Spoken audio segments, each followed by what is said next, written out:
로마서 7장에서 봅니다.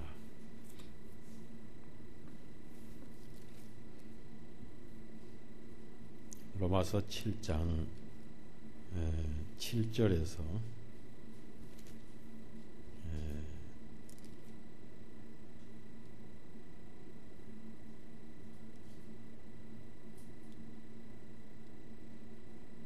12절까지만 먼저 읽겠습니다.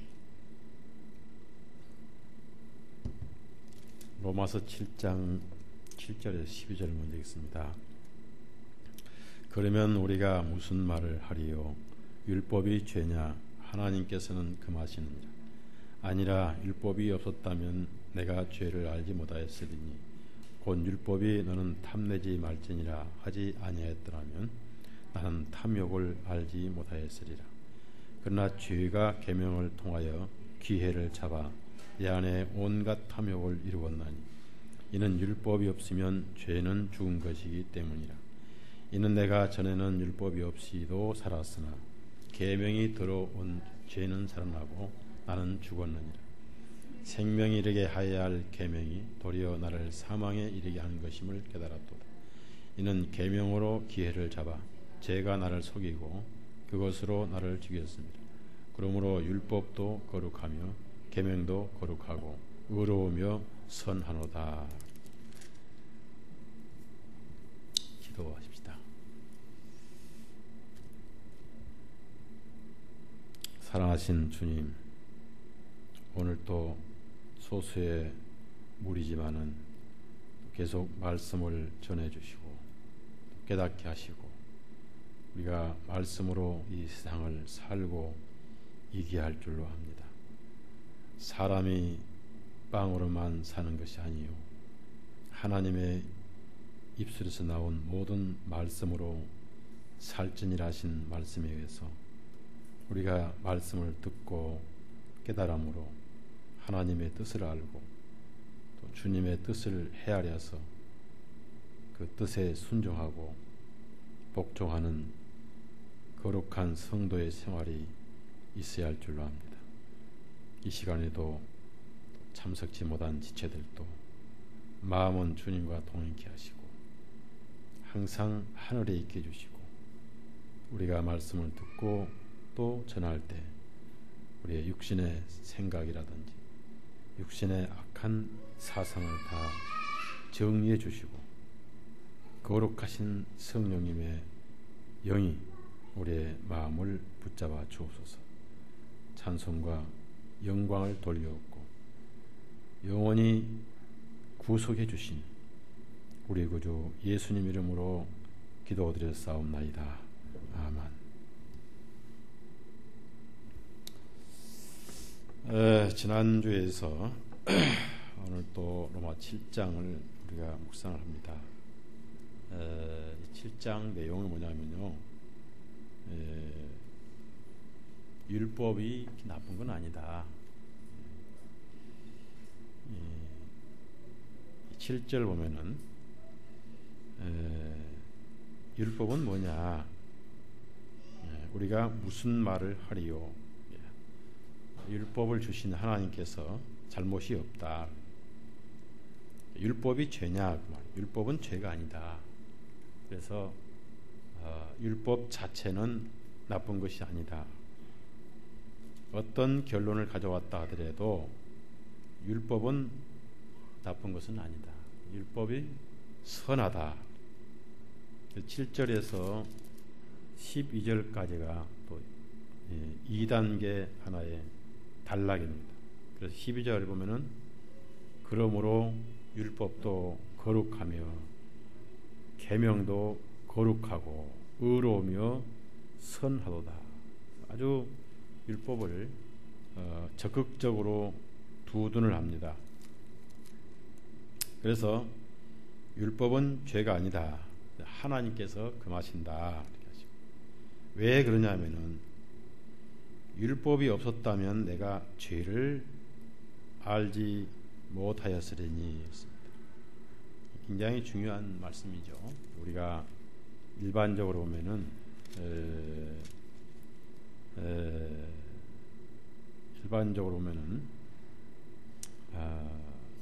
법이 없으면 죄가 없다. 로마서 4장 15절 봅시다. 15절 보면은 어떤 말씀이냐면은 율법은 뭘 가져오느냐 하면 진노를 가르쳐 온다. 로마서 4장 15절 같이 읽습니다. 왜냐하면 율법은 진노를 일으키나니 이는 율법이 없는 곳에서는 범법도 없기 때문이라. 이 법이 없으면은 죄가 없다는 얘기. 법이 없으면은 그래서 여기 보니까 율법은 진노를 일으키나니 이는 율법이 없는 곳에는 범법도 없기 때문이라. 그래서 율법은 죄를 알게 한 것이다. 율법이 없었다면 내가 죄를 알지 못하였으리니. 그래서 다시 로마서 7장 7절 가봅시다. 율법이 없었다면은 어떻게 내가 죄를 알겠느냐. 그래서 죄를 알기 위해서 율법은 절대 필요한 것이다. 그래서 율법은 죄를 알게 하고 깨닫게 한 목적이 그게 나쁜 것이냐? 전혀 아니다. 율법이 없었더라면은 어떻게 내가 죄를 아느냐? 그래서 구체적으로 사도 바울이 자기가 걸렸던 이 자기 경험입니다. 자기 경험, 자기 간증인데 거기에 뭐냐면 탐심이 걸렸습니다. 그래서 율법이 탐내지 말지니라 하지 아니하였더라면 내가 탐욕을 알지 못하였으리라. 무슨 말이냐면요, 탐욕은 다 있는 것인데 우리 안에 본성으로 있는 것인데 그것이 하나님의 의에 어긋난다 하는, 하나님의 법에 어긋난다는 것을 알 수 있었던 것은 탐내지 말라는 율법 때문에 알았다 얘기입니다. 자, 구약성경 출애굽기 20장 찾아봅시다. 출애굽기 20장 보면은 탐을 내는 것은 본성인데 그 본성이 죄가 된다는 것은 율법을 통해서 알았다 그 얘기입니다. 17절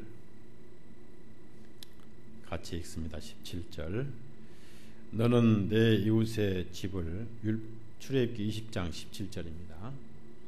너는 내 이웃의 집을 탐내지 말지니 너는 내 이웃의 아내나 그의 남종이나 그의 여종이나 그의 소나 그의 낙이나 내 이웃의 소유는 어떤 것도 탐내지 말지니라 하시니라.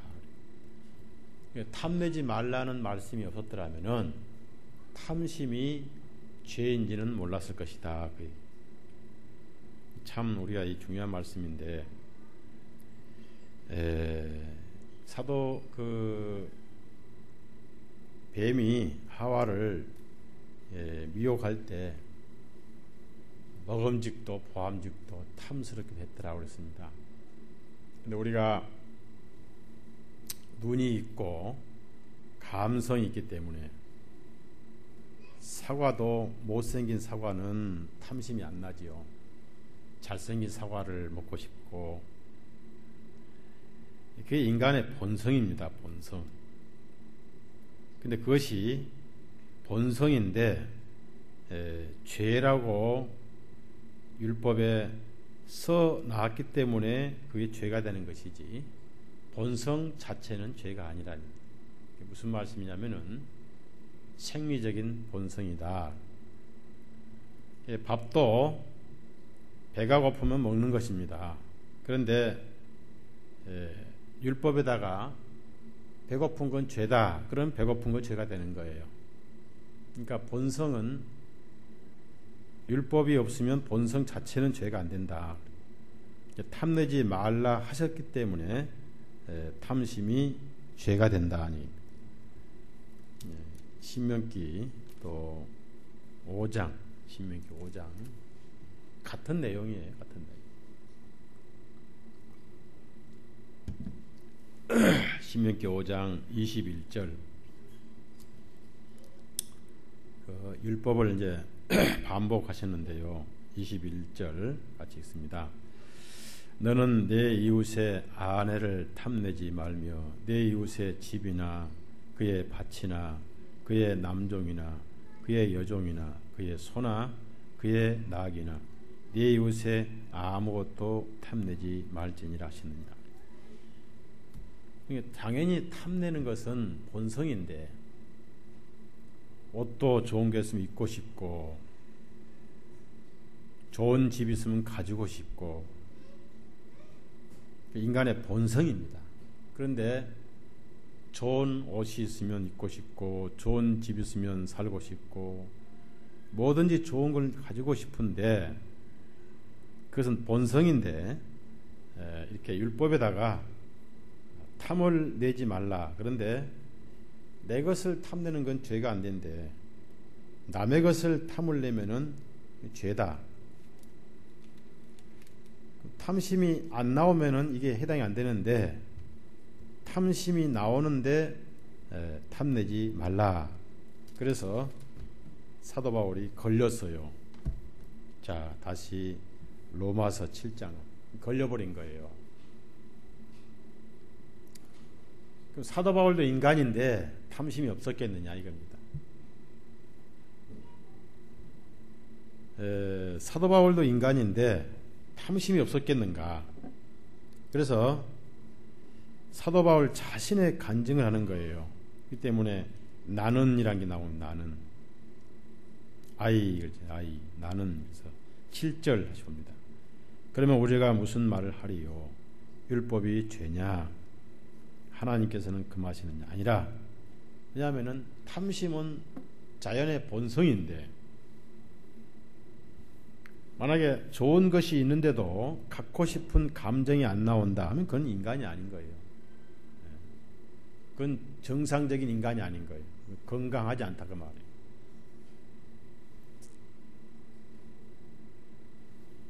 그런데 그 율법이 그런 말씀이 없으면은 걸리지 않는데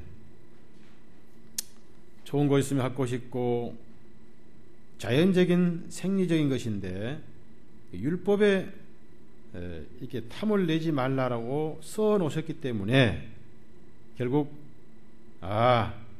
그것이 죄구나. 그래서 여기 이제 마지막에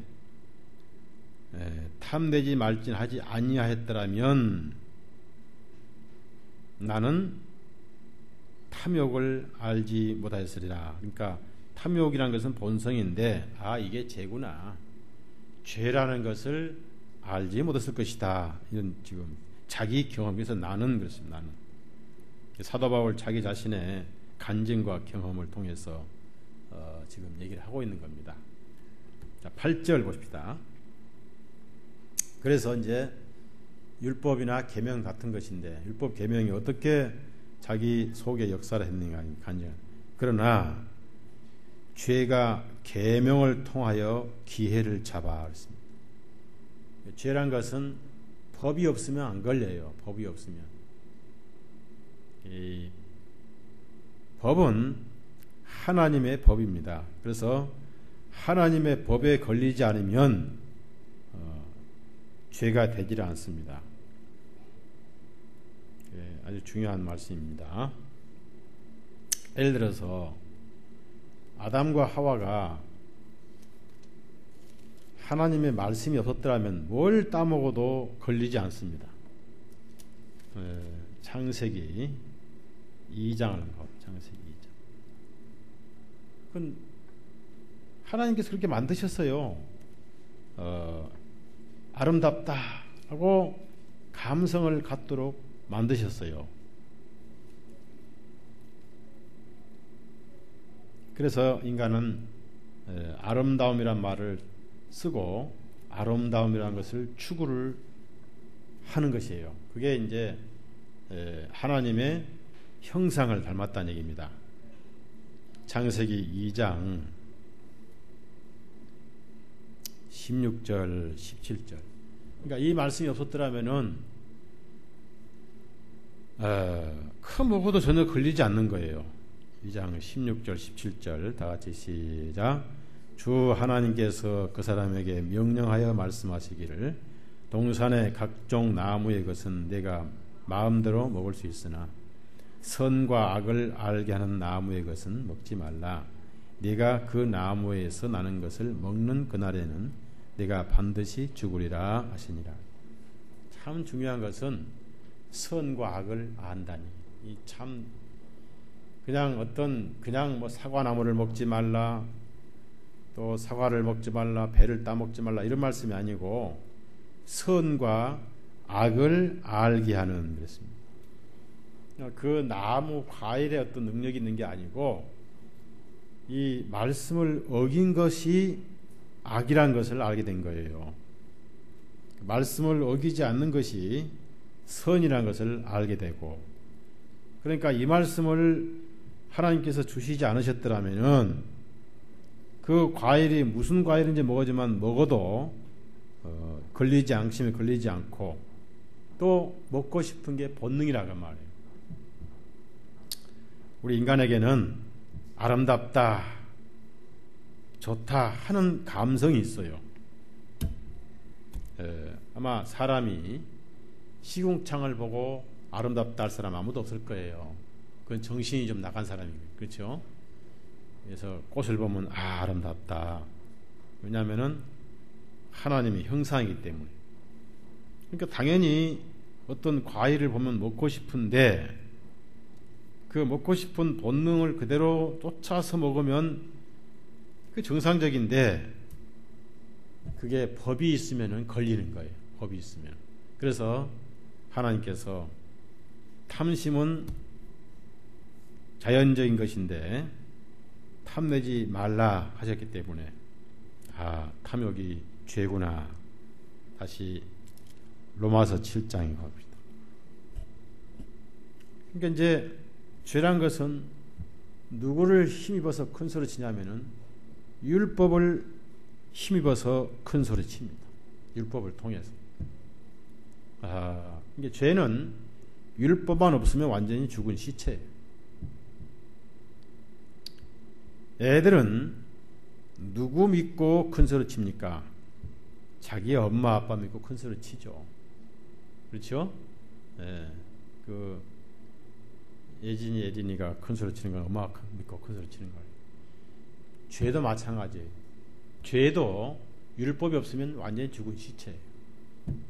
그러니까 여기 8절 보니까 죄가 계명을 통하여 기회를 잡아 내 안에 온갖 탐욕을 이루나니, 이건 죄가 탐욕을 발생시킨다는 뜻이 아니고 그것이 탐욕이라는 것을 율법을 통해서 죄구나 라고 깨닫겠다고 말이에요. 내가 지금 탐욕죄에 걸려 있구나. 왜? 그 탐내지 말라는 그 법이 있었으니까 내가 탐심이 죄구나 이걸 알았다는 얘기예요. 다시 강조하는 것은 율법이 없으면 죄는 죽은 것이기 때문이라. 근데 이제 우리가 한 가지 알아야 되지만은 아무리 율법이 없어도 죄는 죄라고 성경에 나와 있어요. 그래서 죄의 싹은 사망이 이렇게, 율법이 없었지만은 일단 사망이 왕노릇했다. 로마서 5장에 그런 말씀이 나오죠. 로마서 5장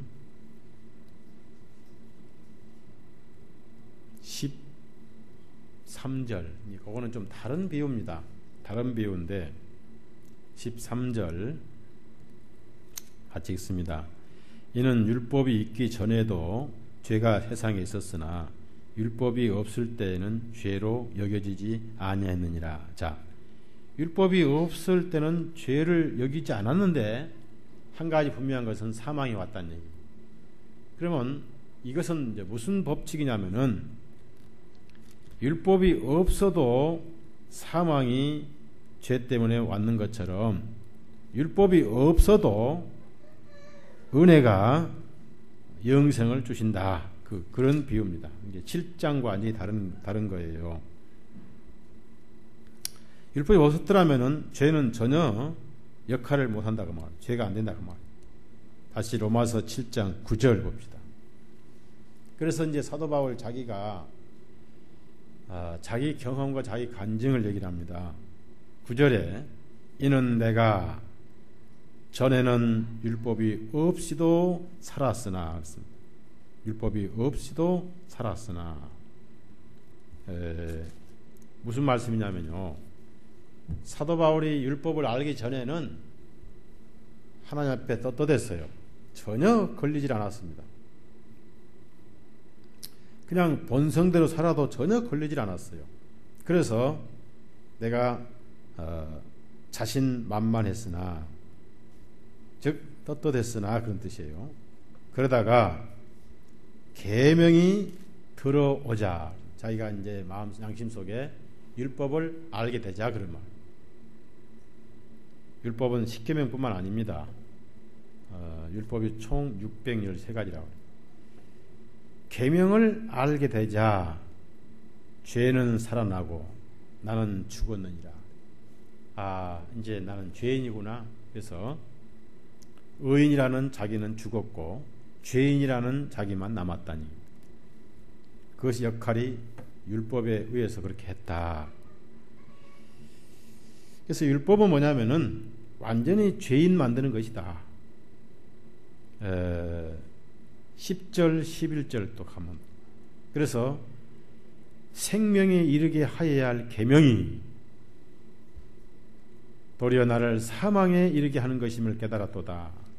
그래서 율법은 100% 죄인 만들어서 사망에 이르게 하는 역할이다. 11절에 이제 그걸 속였다 이렇게 나오는데 좀 애매한 표현입니다.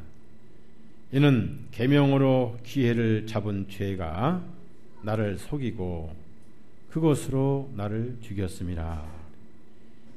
속였다는 이유는 율법을 지키면 살 줄 알았는데 살기는커녕 죽기만 하더라. 이걸 속였다는 표현을 한 거예요. 그러니까 율법을 제대로 지킨 사람은 없죠.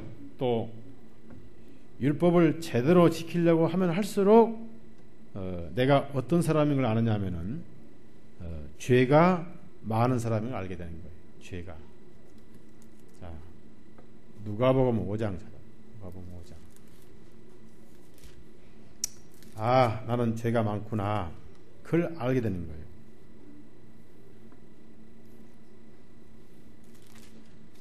누가복음 5장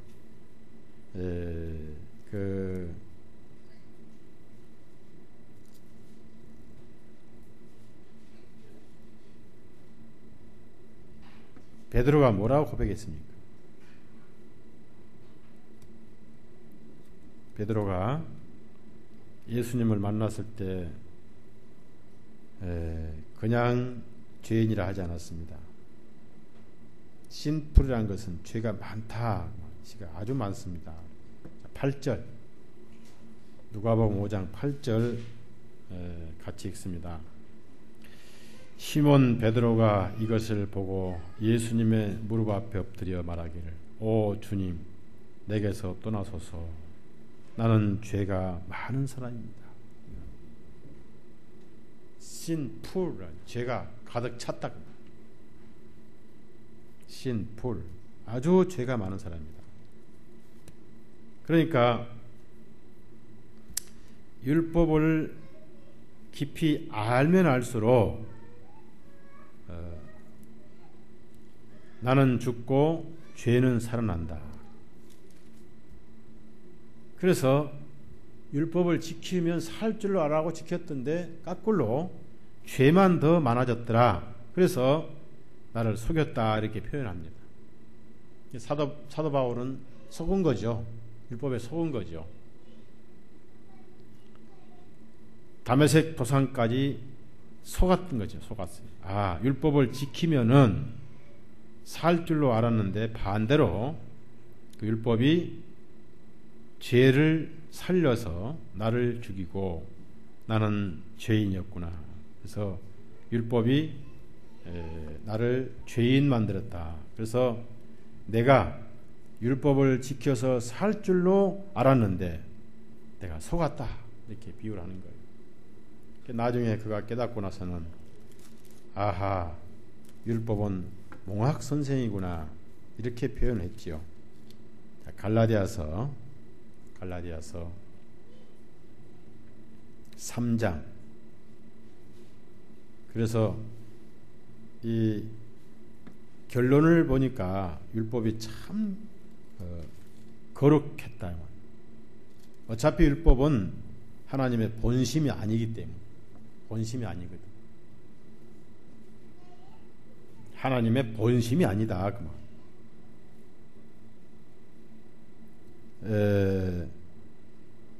무슨 말씀이냐면요, 맞지 않는 옷걸이에다가 옷을 입힌 게 됐단 말입니다. 자, 23절, 24절, 갈라디아서 3장 23절, 24절 같이 읽습니다. 그러나 믿음이 오기 전에는 우리가 율법 아래 매였으나 나중에 믿음이 밝히 드러날 때까지 갇혀 있었느니라. 꼼짝 못했단 말이에요. 갇혀 있었다. 24절, 이러므로 율법은 우리를 그리스도께로 인도하는 훈육 선생이 되었으니 이것은 우리를 믿음에 의하여 의롭게 하기 위함이니라. 그래서 율법은 뭐냐면은 행위를 포기하게 만들어요. 행위에 대한 희망을 아예 끄게 만들어요. 자, 그러니까 결론적으로 율법이 없었다면 계속 행위를 붙들고 믿음에 가지 못했을 거란 말이에요. 그럼 어디 가요? 지옥을 가는 거예요. 율법 때문에 행위를 쉽게 포기를 했어요. 그러니 율법이 고마워요, 안 고마워요? 예? 구원을 받은 사람만 고마운 거예요. 구원을 안 받은 사람은 율법이 굉장히 밉죠. 자기 죄인을 만들어놨어요. 그러니까 사도 바울이 아니면 이런 글을 쓸 수가 없는 거예요.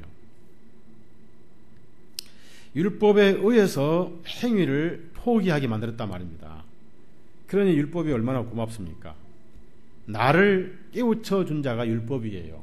나라는 존재가 얼마나 희망이 없는 존재인가를 깨우쳐 준 자가 바로 율법이라는 거예요. 그런 율법에 고맙지 않습니까? 그래서 율법도 선하구나. 왜냐하면은 내 행위에 기대를 끄게 해준 선생님이 바로 율법이었다. 그 얘기예요. 그러니 율법이 고맙죠? 네? 네. 물론 율법은 인격이 아니니까. 자, 그래서 나중에 이제 그런 얘기를 이스라엘에게 비유를 합니다. 로마서 9장 보세요. 로마서 9장.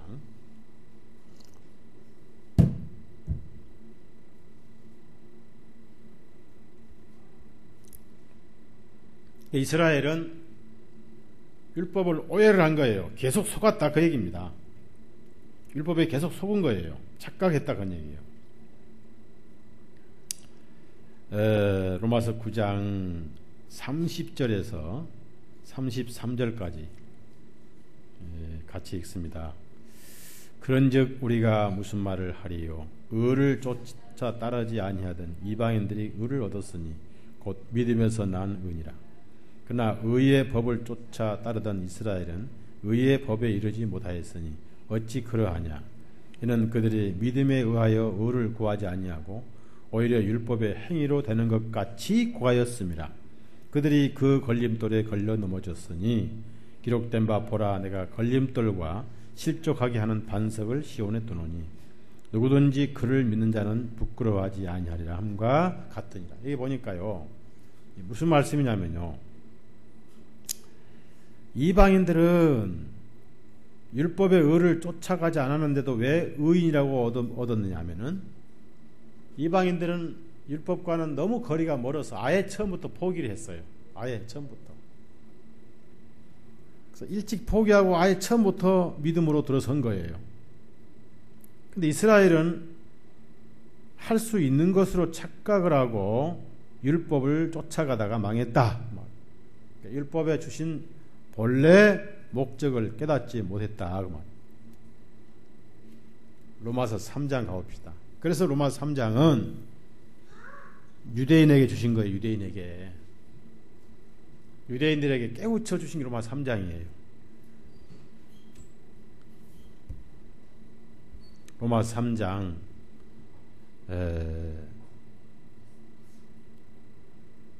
19절 20절. 로마서 3장은 율법을 붙들고 있는 유대인들에게 주신 말씀이라고 말합니다.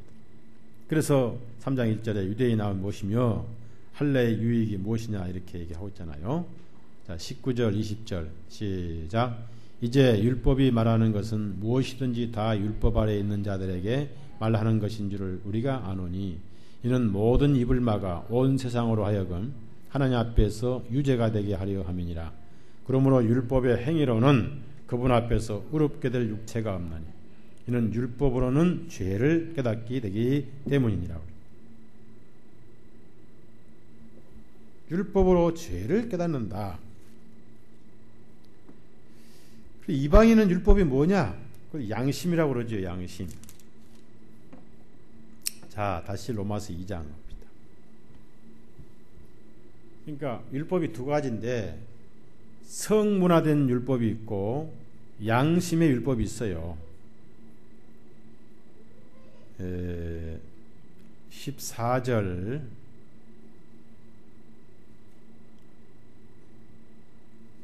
15절. 자, 로마서 2장 14절 15절 같이 읽습니다. 이는 율법이 없는 이방인들이 본성에 따라 율법 안에 들어있는 일들을 행할 때에는 비록 율법이 없을지라도 그들이 그들 스스로에게 율법이 되기 때문이니 이런 이들은 그들의 양심이 증언하며 그들의 생각들이 서로 호소하고 변명하는 중에 그들의 마음속에 기록된 율법의 행위를 나타내 보이느니라.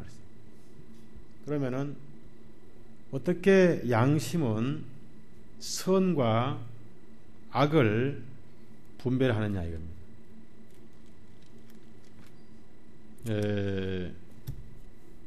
양심에 걸린 건 악이고 양심에 안 걸리면 선이에요. 하나님 말씀을 어긴 게 양심에 걸린 것이고 하나님 말씀을 어기지 않는 게 양심에 안 걸린 건데 양심의 법도 성경에서 나온 거예요. 성경에서. 그러니까 성경에서 선이 뭐고 악이 무엇인가를 하나님에 의해서 인간 생활에 적용이 된 겁니다. 그래서 인간의 도덕이란 것은 성경에 나온 거예요. 윤리란 것은. 그런데 하나님의 도덕과 윤리로부터 멀리 떨어져 사는 것을 야만인이라고 그래요. 야만인. 그것은 선과 악의 개념이 뒤바뀐 상태를 야만인이다 그래. 사람을 많이 잡아먹어야 어렵다. 이게 야만인.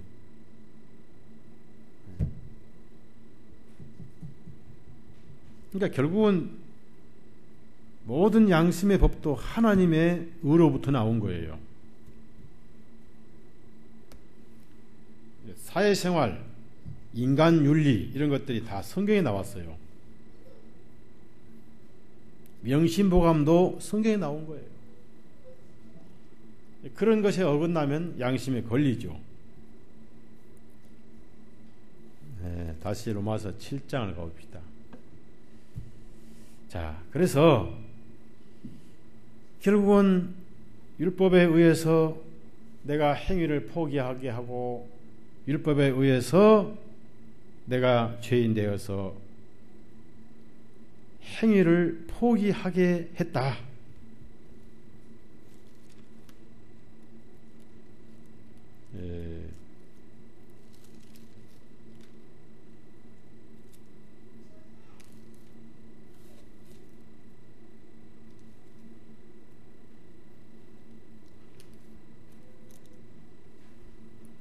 로마서 7장.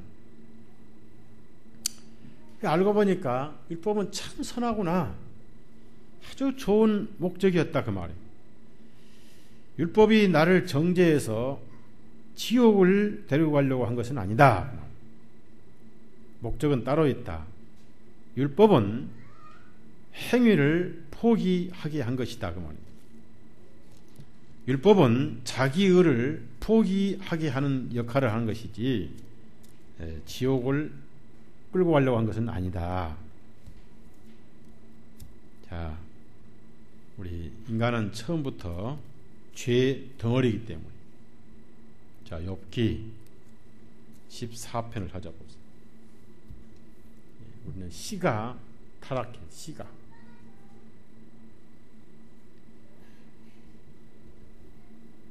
우리는 근본이 부정하다가 말. 욥기 14편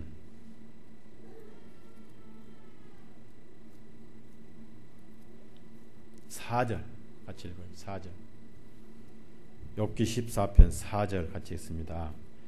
누가 부정한 것에서 정결한 것을 가져올 수 있나이까? 아무도 없나요? 씨가 부정해요. 씨가. 조상이 부정해요. 아예 근본이 부정해요.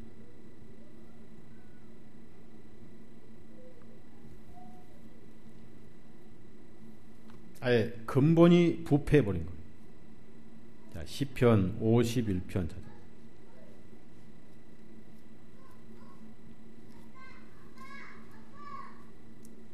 시편 51편 보면 아예 잉태할 때부터 죄덩어리로 잉태가 됐어요. 잉태할 때부터.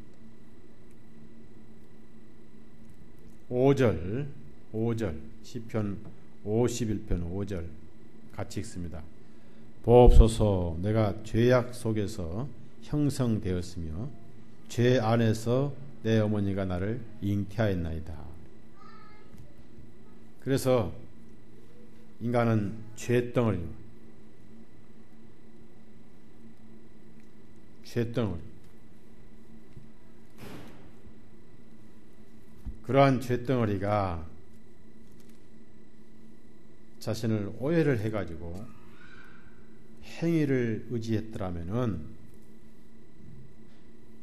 그 행위를 의지하고 하기 때문에 하나님께서 아니다. 이것은 아니다. 하시려고 선한 목적으로 행위를 포기하게 하기 위해서 율법을 주셨다. 다시 로마서 7장 13절이 핵심 중에 하나입니다. 왜 율법을 주셨는가? 그래서 우리는 복음을 깨닫고 나서는 율법과는 완전 남남입니다. 율법보다 더 능력 있는 계명이 성령의 능력이죠. 그래서 우리는 성령님의 능력 아래 들어있죠. 13절 같이 읽어요. 13절 로마서 7장 13절 같이 읽습니다. 그러면 선한 것이 내게 사망이 되었느냐? 하나님께서는 금하시느니라. 오직 죄가 죄로 드러나기 위하여 선한 그것으로 인하여 내게 사망을 이뤘나니 이는 계명을 통하여 죄가 심히 죄되게 하려 함이라. 이게 하나의 목적이에요. 율법은 이게 목적이에요. 다른 뜻은 아무것도 없어요. 그래서 포기하고 믿음으로 돌아서도록, 즉 은혜로 돌아서도록, 행위로부터 항복하도록 손들게 하기 위해서. 그 다음에 이제 자기 자신이 율법과 본성과의 갈등을 지금 얘기를 합니다. 마음은 그런데 본성은 안 따라준다. 그 얘기. 예수님은 그 겟세마네 동산에 제 아들이 잠을 잘 때 영은 원이로 돼 육신이 약하다 그러셨거든요. 네? 그걸 절대 합리화를 한 거 아니고 실제 그렇다 그 말이에요. 실제. 자, 이제 14절 읽습니다. 제가 읽습니다. 하나하나 이제 해석합니다. 이는 우리가 율법이 영적인 줄을 알거니와, 참 좋은지 알지만은 나는 육신적이어서 죄 아래 팔렸도다. 이게 본성적으로 나는 죄덩어리더라 그 말이에요. 본성적으로. 왜? 겪어보니까 그렇더란 말이죠. 15절. 왜 그러냐? 곧 내가 행하는 것을 내가 인정하지 아니하노니. 이는 내가 원하는 이것은 행하지 아니하고 오히려 내가 미워하는 그것을 행하기 때문이라. 즉 자기 속사람의 소원과 자기 본성과의 갈등이. 자, 우리 사랑하고 싶죠? 근데 잘 안 되죠. 예? 예. 이걸 갈등이라고 해요. 이 갈등에서 벗어날 수 있느냐? 벗어날 수 없어요. 벗어날 수 있는 길은 하나예요. 바로 은혜예요. 은혜. 자, 25절. 그래서 나중에 갈등을 하다 못해 탄식을 한 게 오호라 하고 비명을 지르는 거예요. 이 오호라가 뭐냐면은 비명. 절규입니다. 절규. 이러면 절규예요. 그런데 길이 있어요. 은혜로 돌아오면 돼요. 24절, 25절에 그 얘기입니다. 자, 이제 다시 왜 그러냐? 도대체 싫은데도 왜 싫으냐? 속사람 그 양심은 싫은데 본성은 한다 그 말. 본성이 변화가 될 수 있느냐? 그 땅에서 100%는 힘들다지, 그죠? 자, 14절 보세요. 15절. 왜 그러냐 하면 내가 행하는 것을 내가 인정하지 않는다. 나는 이상하다. 내가 이거 원치 않았는데 자꾸 이렇게 내 본성이 간다. 이는 내가 원하는 이것은 행하지 천사처럼 살고 싶은데, 예수님 살고 싶은데 왜 본성은 내가 미워하는 그것을 행하고 있다. 과거 얘기입니다. 그래서 뭐라고 하냐면 16절에 그런즉 만일 내가 원하지 아니하는 그것을 내가 행하면 이로써 나는 율법이 선하다는 것을 인정하는 것이니라. 무슨 말씀이냐면은 그래서 율법이 있구나 그런 얘기예요. 내가 선을 행할 수 있다면 율법이 필요가 없죠. 필요가 없다는 거예요. 이거 해라 안 해도 하니까. 그럼 이거 해라 그 말은 못하는 것을 깨닫기 위해서 한 거예요. 말씀 이거 해라. 자, 마태복음 한번 5장 가보겠습니다. 마태복음 5장. 그건 정말로 할 수 있는가? 할 수 있다는 사람은 정말 문제가 많은 사람이에요. 아니, 할 수 있다는 사람은 뭐랄까 정상이 아니죠. 예를 들어서 29절에 29절 보면요. 그런 말씀이 있어요. 만일 내 오른눈이 너를 실족하게 하거든 빼어내버리라. 그러면 여기서 오른눈 왼눈이 따로따로 안 움직이잖아요. 같이 움직인단 말이에요. 그럼 뭘 보면은 당연히 좋아지잖아요. 예? 예? 그 본성이란 말이에요. 좋은 꽃이 있으면 갖고 싶고 좋은 차가 있으면 갖고 싶고 그 본성이에요. 그런 본성을 누가 우리한테 심어줬느냐? 사단과 아담이 심어준 거예요. 그러니까 본성을 안 가지고 나온 인생은 아무도 없어요. 그런데 눈이 보면 갖고 싶고 있고 싶고 그런데 그 눈이 따로따로 하느냐? 눈은 신경이 같아서 같이 움직인단 말입니다. 그러니까 하나를 빼면 둘 다 빼야 되는데 이 말씀을 순종하면 이 세상에는 전부 애꾸는 천지가 되는 거예요. 예? 애꾸는 천지 다 빼야 돼. 아예 다 빼면 다 장님이고. 예? 그렇죠? 예. 예수님이 그런 말씀 하시는 게 아니란 말이에요. 그 다음에 30절에 만일 내 오른손이 너를 실족하게 하거든 찍어내버리라. 내 지체 중에 하나가 없을지라도 내 온몸이 지옥으로 던져지지 아니하는 것이 내게 유익함이라. 이 말씀이 손을 아무리 찍어도 영혼의 팔은 안 찍혀지잖아요. 결국은 본성을 없앨 수는 없다. 다시 로마서 7장 가봅니다. 참 사도 바울이 갈등을 느꼈어요. 아, 그래서 율법이 나를 죄인 만드는구나. 그러니까 율법은 완전히 내가 행위로는 불가능하다는 것을 정말 깨우쳐 주는구나. 그럼 내 속에 뭐가 있느냐? 17절 봅니다. 그렇다면 이제 그것을 행하는 자가 더 이상 내가 아니요 내 양심은 아니다 그 말이에요. 내 속에 선해지고 싶은 또 다른 본성은 아니다. 우리 속에 두 가지가 들어있다 그 말. 솔직히 선해지고 싶은 게 없으면 죄도 모르죠. 네? 네. 두 개 같이 공존해야 죄가 형성이 되는 거예요.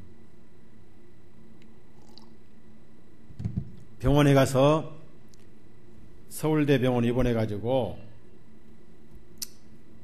수술을 해서 양심을 드러내버렸다. 심장을 드러내면 아마 가능할 거예요. 근데 심장 드러내면 사람이 살아야 죽어요. 죽죠. 인공심장이 있는지 모르겠습니다만은. 글쎄, 인공심장 속에 양심이 있나 모르겠어요.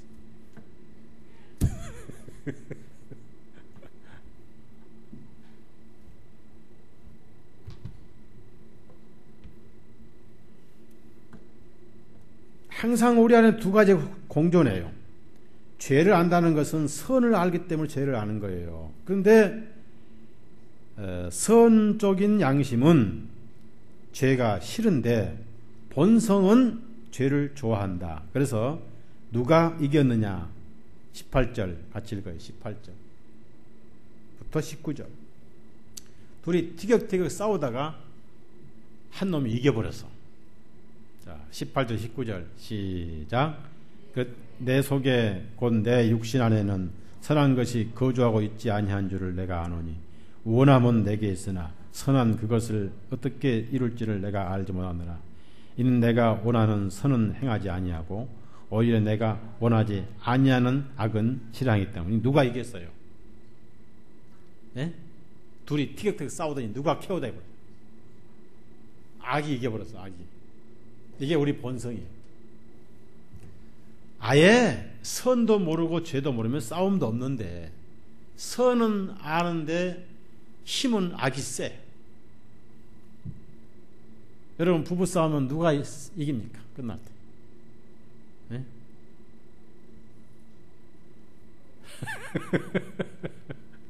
입으로는 누가 이겨요? 입으로는 아내가 이기고 주먹으로는 누가 이기는 남편이 이기냐. 근데 아무리 입으로 이겨봐야 한 대 맞으면 끝이거든. 그러니까 가만히 사도 바울의 자기를 보니까 지금 이 자기 자신을 해부를 해본 거예요. 해부를. 선이 이겼더라면 율법이 필요 없죠. 예수님이 필요 없죠. 사도 바울이 이러면 우리도 당연히 따라서 아멘 해야지. 선배가 이렇다는데 쫄병들이 당연히 따라서 아멘 해야지. 그래서 사도 바울처럼 율법의 첨단을 살아온 사람은 없어요. 율법이 뭔지 아는 사람이 사도 바울이. 근데 우리가 율법을 뭐 한다고 감히 이러쿵저러쿵 공자 앞에서 문자 쓰면 안 되죠. 그러니까 율법의 첨단을 걸어왔던 사도 바울도 그렇게 선하게 살고 싶었는데 결국 자기 안에 악이 더 세더라. 본성이 더 세더라 그 말. 그래서 예수님이 오셨다는 얘기죠. 이게 우리의 구원받기 전에 사도 바울의 자기 실상이었습니다. 그래서 이것이 우리의 실체라 합니다. 실체. 자, 20절부터 21절 이게 실체예요. 이제 그게 깨달은 진리예요. 아, 그래서 율법이 필요하구나. 그래, 율법이 얼마나 고맙구나. 아, 그래서 그리스도의 피가 필요하구나. 이걸 깨달은 게 결론입니다. 결론. 실체. 우리의 현실 실체라면 실체. 20절부터 21절까지 시작. 이제 만일 내가 원하지 아니한 것을 행하면 그것을 이루고자 하는 것은 더 이상 내가 아니요 내 안에 살고 있는 죄니라. 이놈의 죄가 살고 있는 거예요. 이걸 쫓아낼 수 있다면 얼마나 좋겠습니까? 네? 이걸 수술해서 쪽집게로 딱 집어내면 얼마나 좋겠어요? 근데 안 되죠. 있을 수가 없는 거죠. 이식 수술을 해? 안 되죠. 자, 21절에 그런즉, 그래서 그런즉 내가 한 법을 발견하였노니, 자 보세요. 그것은 뭐냐? 내가 선을 행하기 원할 때 악이 나와 함께 있는 것이로다. 그러니까 선을 행하고 싶은 양심의 속성이 있는데 누가 세냐? 악을 행하는 힘이 세서 선을 그리워하되 행하는 것은 악이 하고 있다, 그 말. 제 말이 무슨 말씀 이해하시겠어요? 네? 이해하세요? 못하세요? 헷갈려요? 자, 22절 23절 같이 읽어요. 21, 23절 시작. 이는 내가 속 사람을 따라 하나님의 법을 즐거워하나 내 지체 속에 있는 한 다른 법이 내 마음의 법과 싸워 나를 내 지체 속에 있는 죄의 법에게로 사로잡아 가는 것을 내가 보는도다.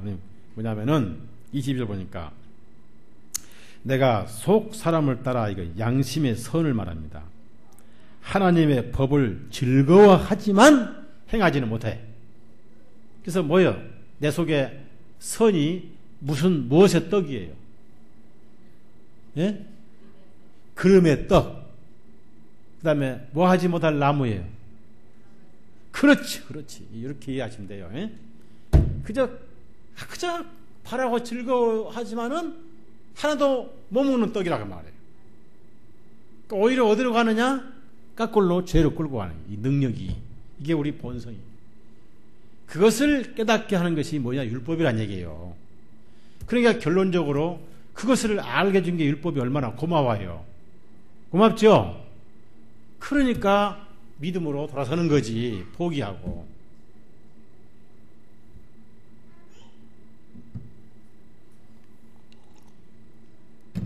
그림의 떡이요, 선은. 보이긴 보이는데 손에 잡히지가 않아. 그저 바라고 즐거워다 끝이에요.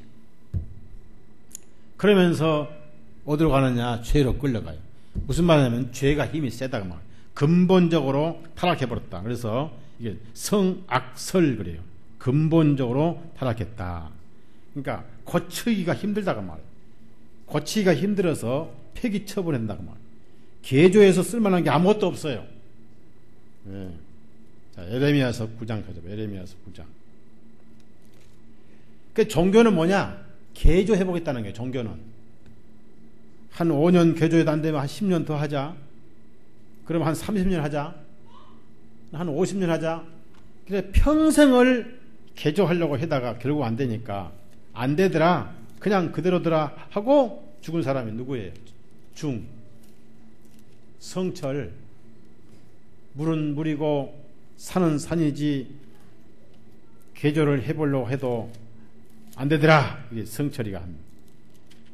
성철 스님께서 하신 위대한 인생 종교의 결론입니다.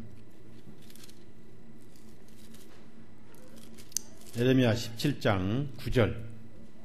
17장 9절. 에레미야 17장 9절. 9절 10절. 9절 10절 있습니다. 만 가지 것보다 거짓되고 심히 사악한 것은 마음이라. 누가 능히 그것을 알 수 있으리요. 나 주는 마음을 살피며 나는 속 중심을 시험하나니.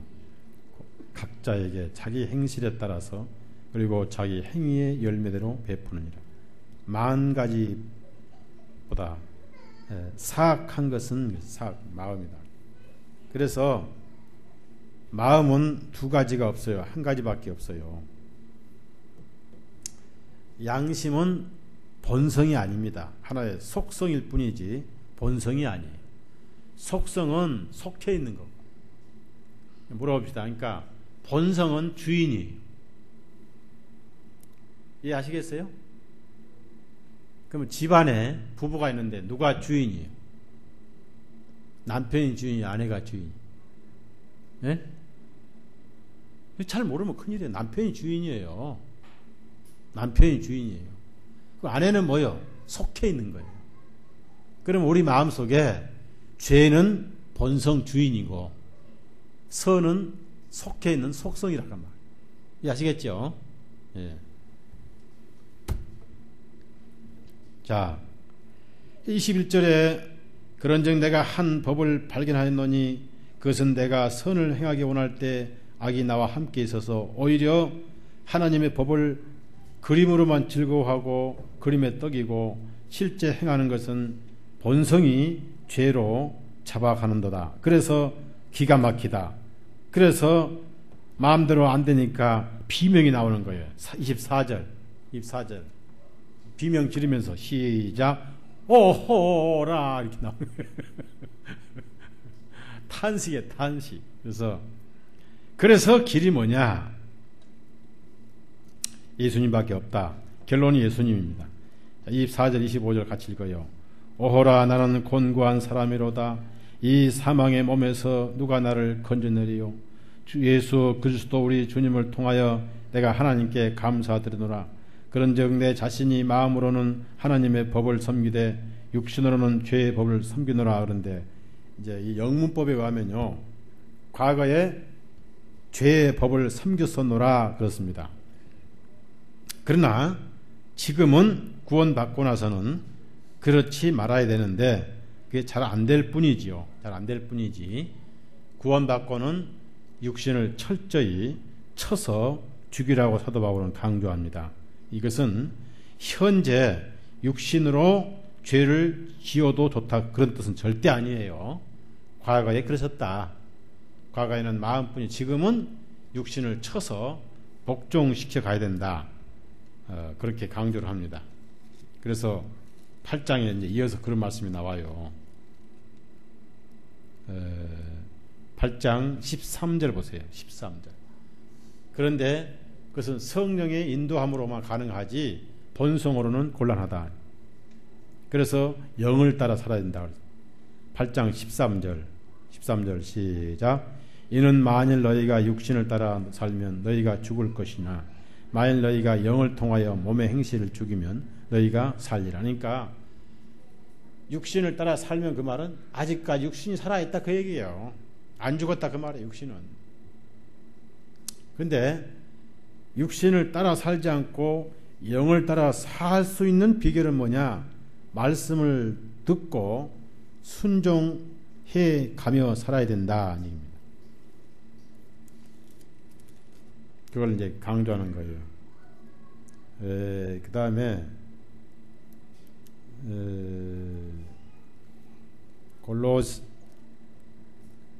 골로새서 3장 찾아보세요. 그러니까 이게 구원받을 다 죽어버렸으면 그런 말씀이 필요 없죠. 그대로거든요. 이제 하나하나 고쳐가는 건데 잘 되는 분이 있고 잘 안 되는 분이 있어요.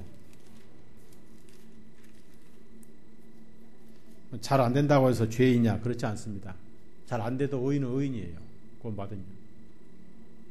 땅에서 드러내는 게 좀 잘 되면 얼마나 좋겠습니까? 골로새서 3장 땅에 있는 지체를 죽이라 그랬어요. 5절 그 말씀을 순종해가며 살라 그 말이에요. 5절 같이 있습니다. 그러므로 땅 위에 있는 너희 지체를 죽이라. 곧 음행과 더러운 것과 무절제한 욕정과 악한 색욕과 탐심이니 탐심은 우상 숭배니 이는 이런 것들로 인하여 하나님의 진노가 불순종의 자녀들 위에 임하기 때문이라. 여기서 중요한 것은 6절에 이런 것들로 인하여 하나님의 진노화가 불순종의 자녀들 위에 임하기 때문이라. 여기서 The children이라는 것은요,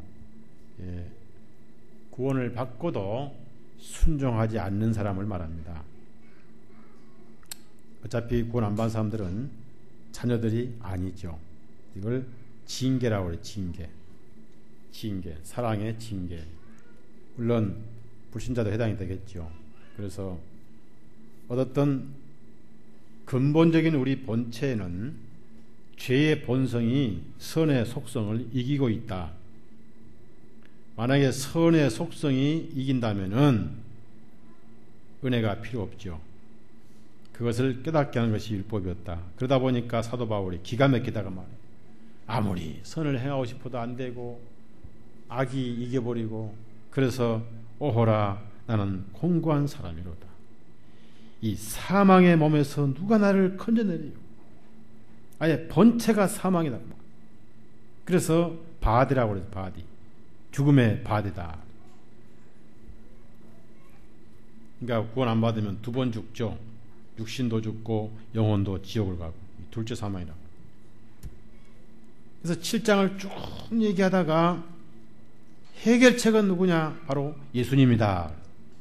25절 한 번 더 읽어요. 7장 25절. 그래서 현실적으로도 그렇고 과거에도 그렇고, 그러나 성령의 속성은 이제 계속 육신을 죄에게 드리면 안 되죠. 자, 25절 같이 읽어요. 예수 그리스도 우리 주님을 통하여 내가 하나님께 감사드리노라. 그런즉 내 자신이 마음으로는 하나님의 법을 섬기되 육신으로는 죄의 법을 섬기노라. 이게 무슨 말씀이냐면, 여기서 섬겼다 그 얘기는 계속 죄를 짓고 있다는 뜻은 아니고, 죄를 떠날 수는 없다.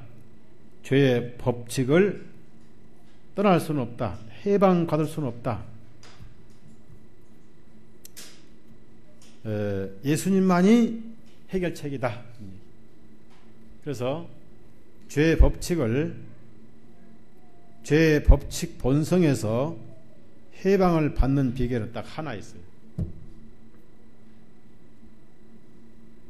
하늘로 가는 거예요. 오늘 가면 돼. 오늘 갈 수 있으면 가십시오. 전 좀 이따 가랍니다. 길이 없어요. 길이 없어요. 기도합시다.